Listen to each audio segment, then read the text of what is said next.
Hello and welcome to this European Urban Initiative's Innovative Actions webinar about the transfer study.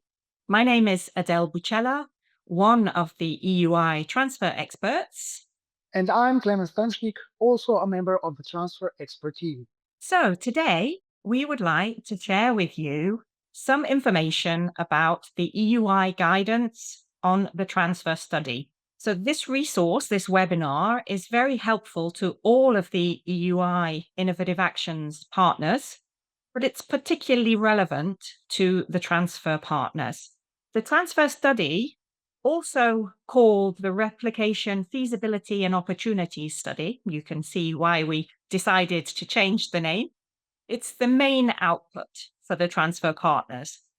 And our objective today is to try to offer you a bit of advice, some examples of how to present some of the information that's requested in the transfer study in a slightly more attractive, informative, and easy to digest format. So, Klemen, what exactly will we be covering today? Well, Adele, actually, we have a lot to cover today. We will start by introducing the guidance and template document and scanning through its design. Then we will focus on the content that transfer partners will actually be expected to provide in their transfer studies. Now, the transfer template study is set out in 3 main chapters, and we will work out our way through the content of each of those chapters. Furthermore, we will give you some tips on how to prepare key transfer study elements, as well as provide some examples of how to present the required content in formats that move away from a traditional written form and further improve the quality of the information provided. Well, that sounds quite exciting. So I suggest we get started then. Before we do that, maybe I can just remind all of our audience that all of the examples that we'll be sharing today can be consulted on the EUI Transfer SharePoint space. The transfer study guidance is composed out of 2 key parts: the explanatory introduction and the template providing the outline and description of all transfer study elements. As you can see, the transfer study template is primarily designed as a written document, clearly stating character limits for individual chapters.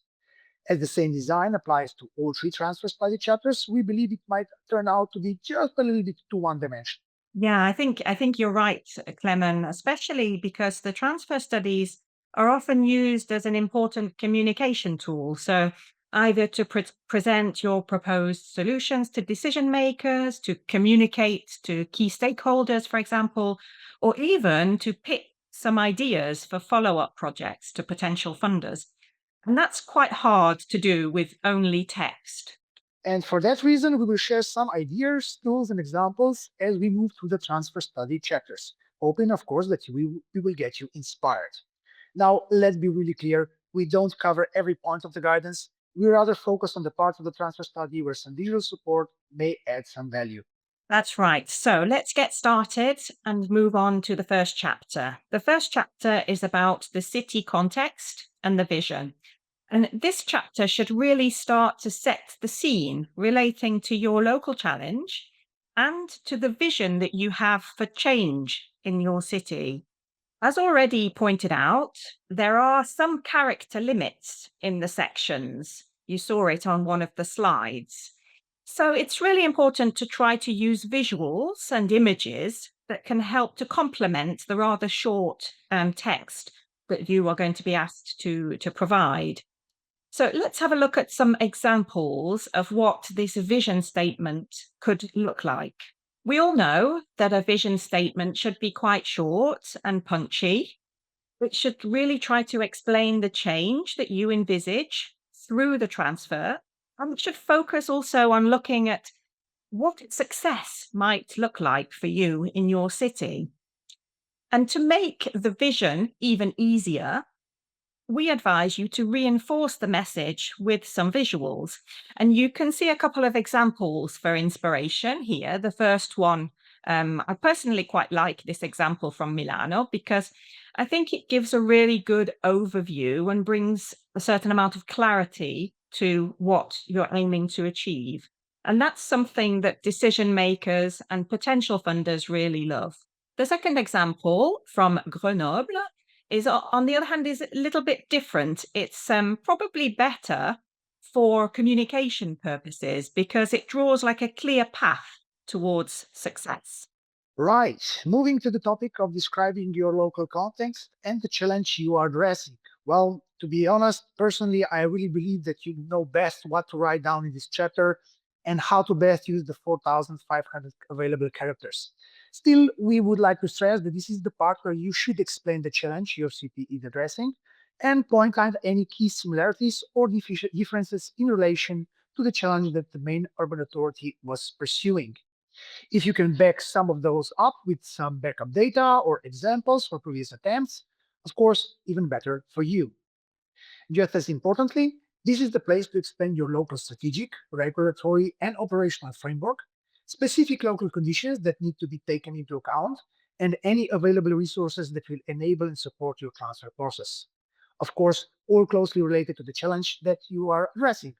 And remember, when preparing this chapter, you can always draw from the results of the transfer capacity surveys and your SWOT analysis. They can be really, really valuable. Now, we believe it would be smart to expose some key information through some catchy visuals. What kind of information you might be wondering? As presented by our example from Braga, it is always important to show some key statistics related to the topic of the project. But please really be careful not to overload your audience with data and really focus only on relevant information. Of course, alternatively, you can also effectively use visuals like the SWOT analysis in our example from the AHA Budapest 41 project to summarize key information for your audience. We're now going to look at trying how to present the scope of the transfer. So you will already have explored in detail by now the ideas that you have and which parts of the innovative solution you might like to replicate. So this is the time and the place to describe this in detail in the transfer study. And the transfer study really should try to explain the different elements of the innovative solution that you have selected to replicate. And to accompany your text, you can use some images from the Innovative Actions project. One example here shows the transfer pillars that have been developed by one of the Innovative Actions projects. And this, in your transfer study, could be a nice visual to show which are the relevant pillars you would like to take forward and replicate, for example. The stakeholder mapping chapter provides an opportunity to describe the stakeholders' ecosystems relevant to the transfer of the innovative solution in your cities. Now, in our view, this really is one of the study transfer chapters where a diagram or picture really can speak 1,000 words. So if you have used any stakeholder mapping tools within your EUI project, please do not hesitate to use them to your benefit. Here is a really nice example of a stakeholder mapping diagram from Kershko in the Soft Academy EUI project, which visually identifies the groups, but also shows us how they will be engaged. The last part of chapter 1 of the transfer study is about risk analysis. This is certainly not the least important part although it's last, it's not the least important part. Often risk analysis is overlooked or poorly described in these transfer studies. And that can have potentially significant consequences for underestimating the importance of the risks. So please don't do that. Don't underestimate the importance of this chapter. And the transfer study guidance actually already outlines some examples of how to address the risk analysis. Rather than having a long paragraph of text, you may consider using the table format like we see here in this slide. So now we've come to the end of the first chapter of the transfer study. As we said at the beginning, this first part really contains information that you already have available in principle, in any case. As Klemen said, the SWOT analysis, the transfer capacity survey, the responses that you made to these two deliverables will really be very useful for you to complete some parts of this chapter. So we would really encourage you to get started as soon as possible because you should have everything you need now. Thank you, Adele, for this excellent point. But I think now it's time to move on to part 2 of the transfer study template, the local transfer journey.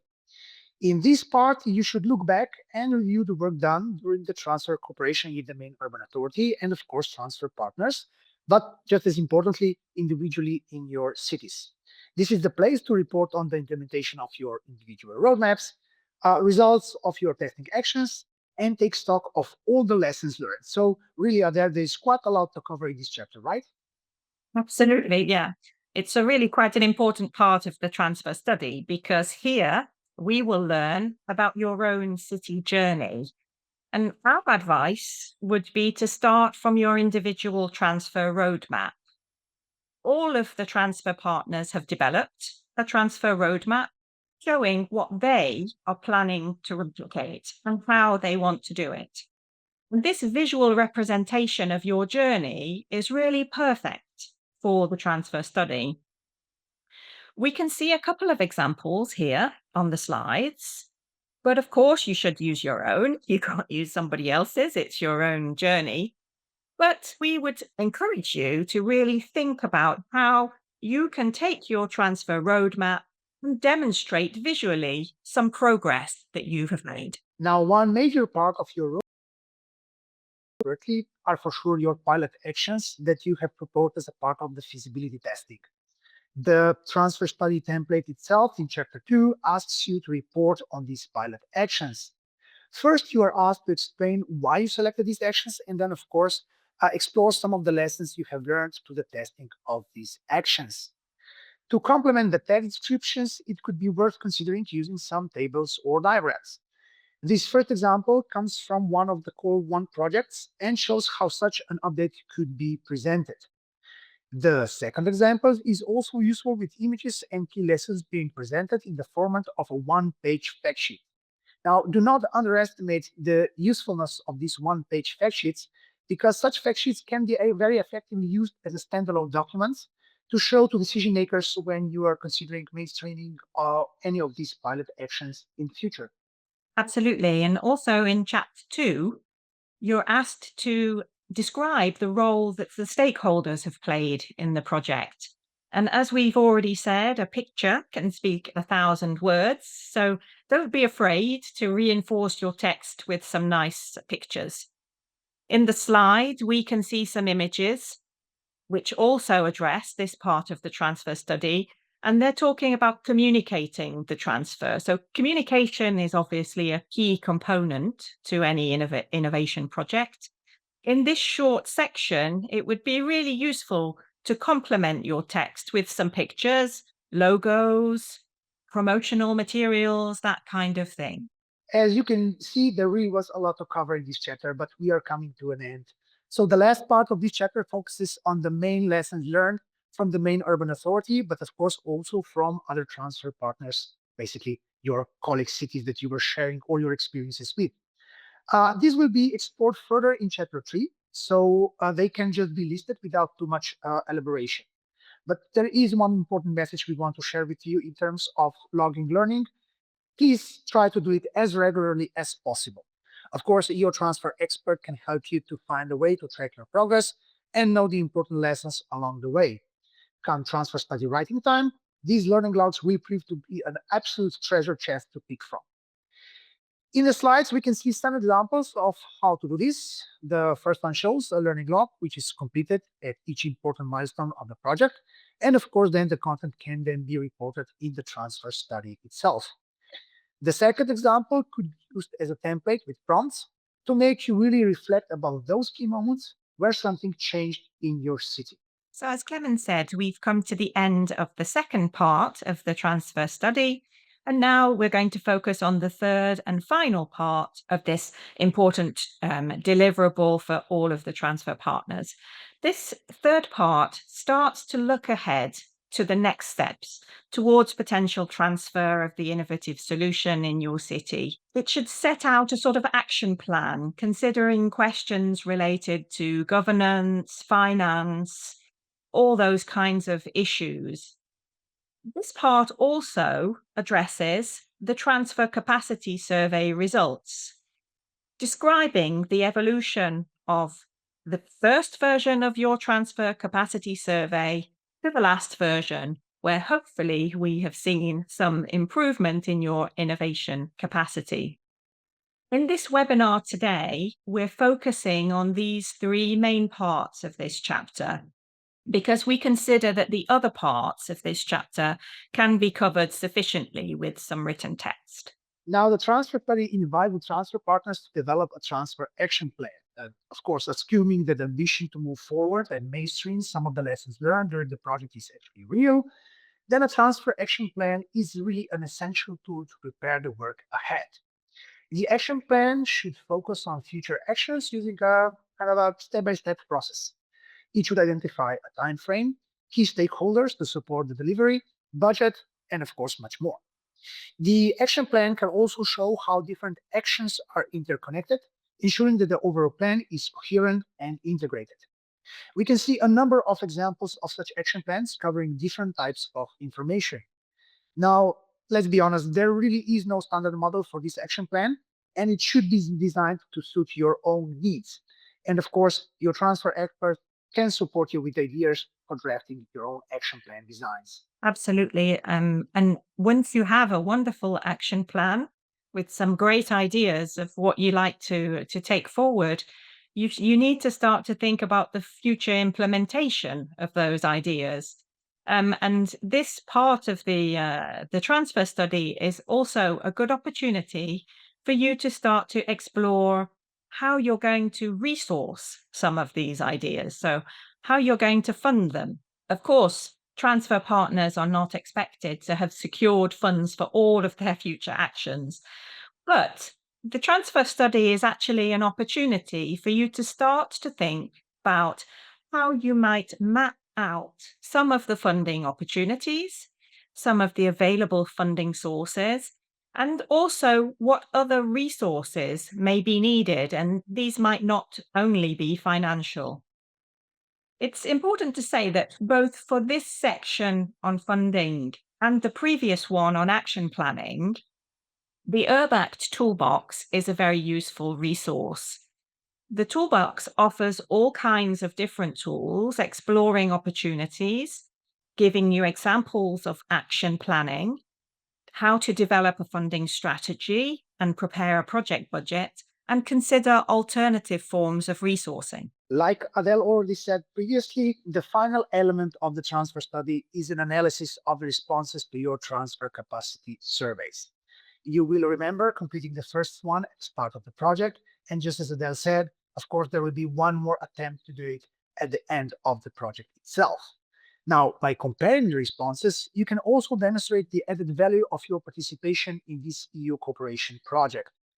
Now, of course, there are different ways to show a comparison of the two sets of results, but one which the two of us really find quite nice and visual is the type of a polar diagram seen on the slide here. We believe that this is the perfect way to wrap up the transfer study, showing visually the improvements and the success of the project has brought to your city. Isn't that a really nice way to wrap up and show exactly what improvements you've made as being part of this project? Well, we're coming to the end of this webinar. We've gone through the three parts of the transfer study.